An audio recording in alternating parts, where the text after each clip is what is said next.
Bonjour à tous, donc je suis Sylvain Rubat, directeur général en charge de la partie technique de BrainCube. J'ai participé à ma première intégration à SAP il y a une quinzaine d'années. À l'époque, je travaillais pour Sagem, qui est devenu Safran.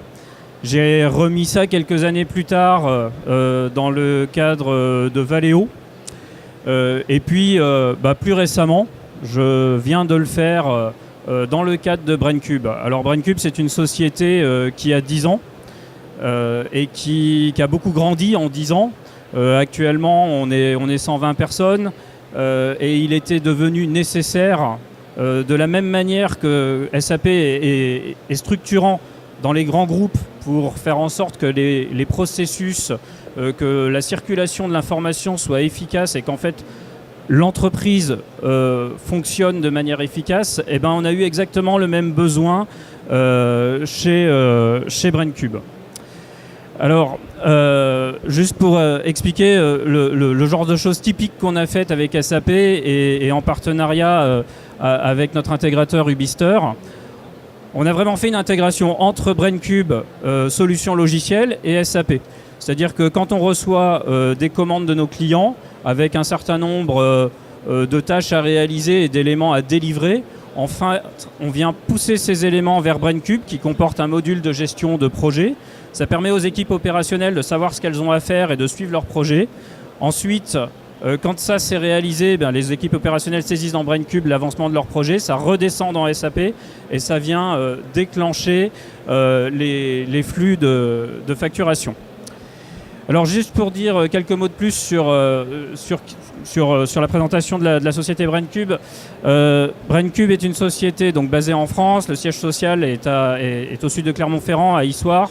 On a des bureaux à Versailles, on a des implantations aux États-Unis, au Brésil, en Asie également, à Bangkok. On travaille pour des grands comptes industriels, des très grosses sociétés industrielles qui sont des leaders dans leur domaine. Alors on trouve deux grandes catégories d'industriels.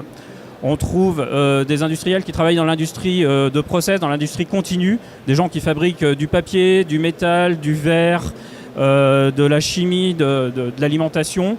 On trouve également de l'industrie discrète, par exemple de l'aéronautique, de l'automobile ou du pneumatique. Alors qu'est-ce qu'on fait pour ces clients ? Je l'ai dit avant, SAP est une solution qui permet à tout ce qui tourne autour du processus de fabrication de fonctionner de manière fluide, en organisant la fluidité de l'information et l'échange d'informations tout au long du process. Chez BrainCube, on s'est positionné au centre, c'est-à-dire sur le process industriel lui-même. Parce que sur le process industriel lui-même, il n'existait pas de solution pour animer la performance, pour utiliser la donnée et finalement pour piloter le processus industriel lui-même. Et pas ce qu'il y a autour, c'est-à-dire pas la logistique, pas les hommes et ainsi de suite.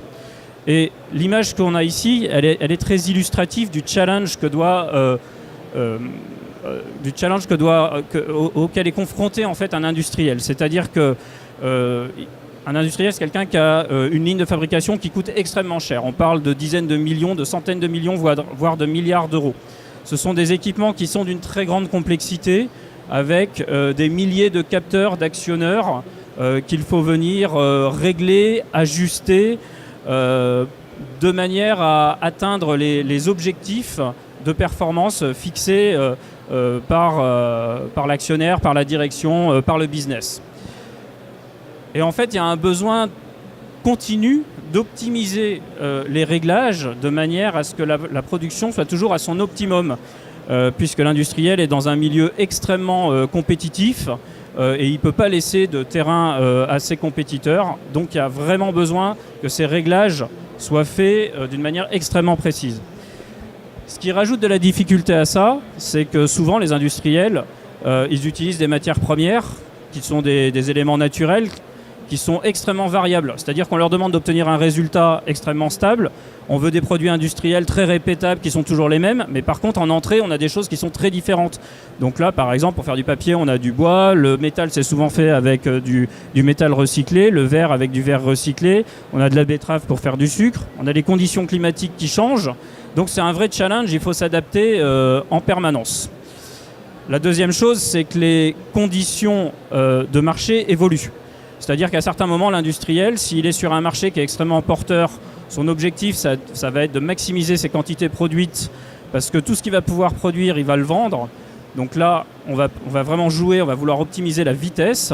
À d'autres moments, au contraire, sur des marchés qui se tendent, l'objectif, ça va être de se distinguer des concurrents, peut-être en visant une niche, en faisant des produits plus techniques ou en poussant sur la qualité, ou alors en se battant complètement sur le coût. Donc là, l'objectif, ça va être cost killing. Donc l'objectif change, les conditions changent, et il faut régler cette machine extrêmement complexe pour atteindre ces objectifs de manière continue. Alors, à supposer qu'on soit capable de manière continue de trouver les règles de fonctionnement de la machine, il se rajoute un troisième problème, c'est que nous autres êtres humains, nous ne sommes pas très respectueux en général des règles, et que souvent la méthode qui est déployée pour faire appliquer les règles, c'est la coercition, c'est la répression. Ça marche un temps, mais en fait, ça atteint des limites. Alors la réponse dans le domaine automobile, en fait, probablement ce sera la voiture autonome qui, elle, va respecter scrupuleusement les règles. Et on s'est dit la même chose dans l'industrie. On s'est dit qu'on allait aller tout naturellement vers l'usine autonome. Alors, si on fait un parallèle entre l'usine autonome et la voiture autonome, son grand challenge, une voiture, c'est beaucoup plus simple qu'une usine. En termes de nombre de capteurs, de systèmes, en soi, c'est beaucoup plus simple. Par contre, ce qui est très compliqué, c'est que ça évolue dans un environnement qui est non maîtrisé, qui ne dépend pas ni du constructeur de voiture, ni du conducteur. En plus, la voiture, elle va côtoyer des voitures conduites par des voitures non autonomes, et ainsi de suite. Dans le cas de l'usine, on a un système qui est beaucoup plus complexe, mais en revanche, on maîtrise beaucoup mieux l'environnement. C'est-à-dire que l'industriel, il choisit son environnement, il est un petit peu seul dans son usine quand même, hein. Il n'y a pas d'autres usines qui viennent interférer avec lui à l'intérieur même de son terrain. Et donc, nous, on pense que finalement, on verra l'usine autonome de manière pratique avant la voiture autonome. Non seulement on le pense, mais en plus on en est convaincu, parce qu'on commence à livrer nos premières usines autonomes et on commence à acquérir de l'expérience là-dessus. Donc l'usine autonome, finalement, c'est un système d'intelligence artificielle qui vient se substituer à l'opérateur pour venir régler les paramètres de la machine, c'est-à-dire rentrer les instructions dans les écrans qu'on a vus il y a quelques slides.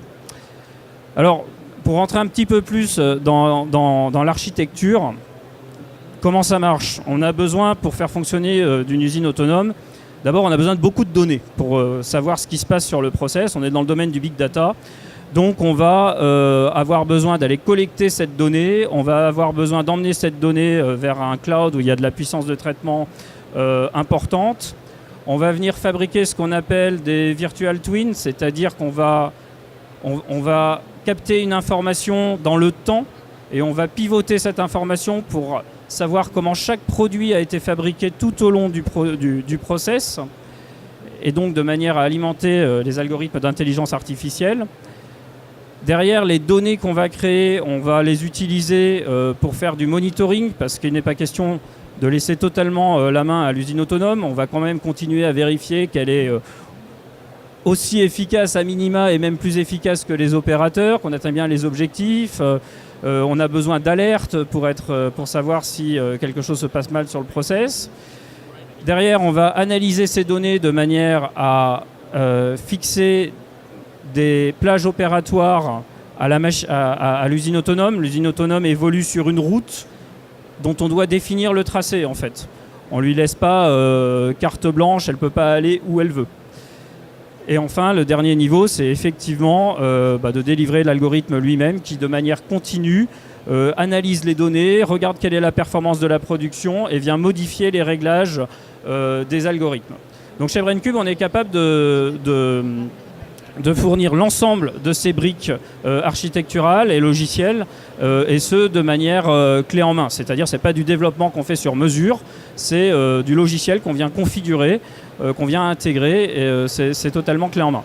Alors, sur le Edge, on a une solution qui nous permet de nous connecter aux différents protocoles d'automation, protocoles d'IT, pour récupérer toute la donnée qui va être nécessaire au pilotage de cette usine. On en profite pour délivrer des applications directement en temps réel aux opérateurs pour conduire le processus. Ensuite, on a une application d'intelligence artificielle qui va nous permettre d'analyser les données de manière à trouver quels sont les paramètres les plus importants et à définir la route, en fait, à définir le contour dans lequel on va autoriser l'usine autonome à évoluer. Donc pour ça, on a besoin de comprendre en fait comment fonctionne le process. On va en faire ce qu'on appelle un process map, donc une modélisation du process. Et puis on va venir avec nos algorithmes identifier quels sont les paramètres qu'il faut mettre sous contrôle et quelles sont les plages dans lesquelles on va autoriser l'usine autonome à évoluer. Donc comme je l'ai dit, avec les données qu'on a constituées, on va fournir tout un tas d'outils de reporting, de monitoring, d'indicateurs. Et puis donc la couche ultime, de manière continue, on va analyser les données. L'usine autonome va étudier le résultat en fait, de la production en continu. Elle va fouiller l'histoire de toutes les données qui ont été ingurgitées depuis des mois et des années. On parle d'historique de données qui concernent des millions ou des dizaines de millions de pièces et qui ont été acquis sur plusieurs années. Elle va déterminer à l'instant T quel est le paramètre qui a besoin d'être ajusté. Et en fait, elle va réinjecter le nouveau paramètre directement dans l'automatisme de manière à ce qu'il soit pris en compte et que ce soit une réalité opérationnelle au niveau de l'exécution. Alors, déployer l'usine autonome, c'est un processus donc la première chose, c'est de rendre l'usine prête. Donc il va falloir connecter, organiser les bases de données. Il va falloir définir donc les fenêtres opérationnelles dans lesquelles on va autoriser l'usine à évoluer. Ensuite, il va falloir définir une stratégie de pilotage. Donc, qu'est-ce qu'une stratégie de pilotage ? En fait, c'est indiquer à l'usine, parmi un ensemble d'indicateurs et d'indicateurs de performance, quels sont ceux qu'on lui souhaite voir optimisés.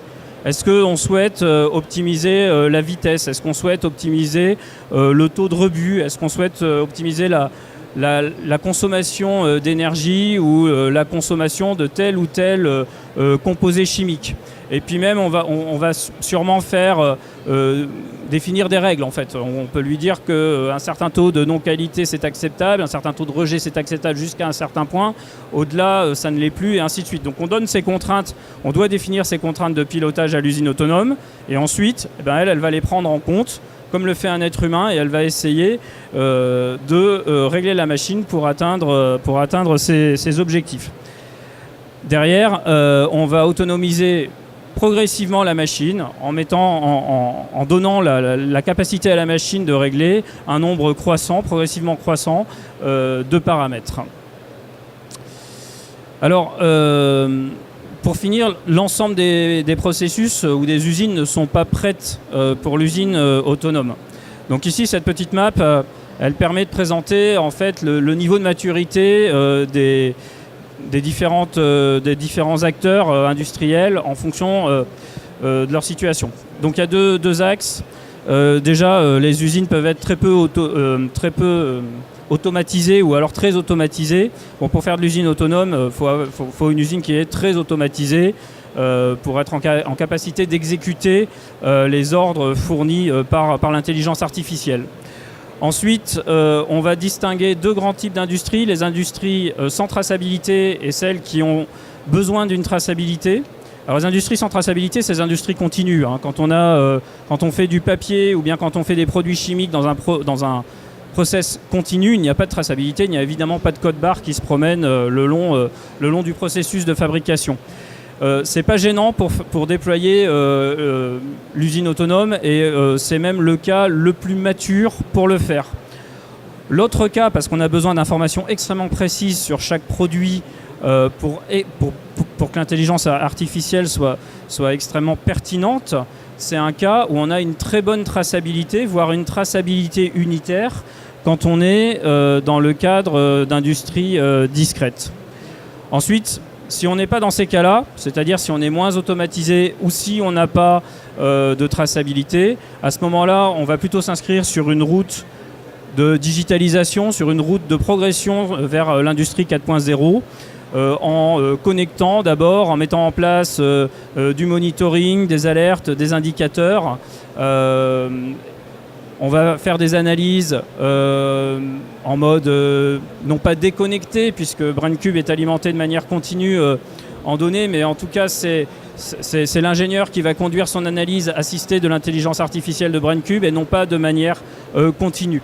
C'est-à-dire qu'en fonction du niveau de maturité des industries, eh bien, BrainCube est capable de déployer tout ou partie de l'infrastructure que je vous ai décrite pour répondre au niveau de maturité de chacun et puis s'engager sur cette voie du 4.0. Alors le marché cible numéro 1 qui est vraiment tout à fait prêt à le faire sur un plan technique, c'est tout ce qui est industrie continue, c'est-à-dire les marchés sur lesquels on a une control room, où l'information est déjà digitalisée, elle est déjà centralisée, où tout est automatisé. Parce que dans ce cas-là, on vient rajouter une couche d'intelligence artificielle, mais en fait, on a déjà toutes les briques nécessaires. Et l'autre marché, où c'est possible également, c'est sur des process discontinus, fortement automatisés et pour lequel, comme je le disais, on a besoin d'une très bonne traçabilité pour être capable d'avoir des données extrêmement précises. Parce qu'en fait, il faut qu'on sache comment les produits ont été fabriqués et quelle a été la performance obtenue produit par produit. Parce que c'est ça qui va nourrir l'intelligence artificielle, c'est ça qui va lui permettre de trouver quels sont les meilleurs réglages compte tenu d'un objectif. À terme, là on parle de voitures autonomes, d'usines autonomes. Est-ce que vous allez éventuellement répliquer la technologie de l'AI de BrainCube sur d'autres segments de marché? Alors nous, on a une culture fortement industrielle, c'est vraiment dans l'ADN de la société. Donc on a souvent pensé à appliquer l'intelligence artificielle de BrainCube à d'autres domaines, mais à part marginalement, on ne le fait pas. On ne le fait pas parce que, bien que ce soit de l'intelligence artificielle, ça demande une très grande maîtrise et une très grande connaissance des domaines applicatifs pour développer une intelligence artificielle qui fait sens. Et par exemple, nous on n'est pas des médecins, donc on n'est pas capable, ou on ne se sent pas capable en tout cas, de déployer notre intelligence artificielle dans le domaine du médical. Ceci dit, elle est utilisée par exemple comme un club sportif, comme l'équipe de rugby de Clermont-Ferrand, l'ASM. Mais c'est assez marginal. Merci beaucoup.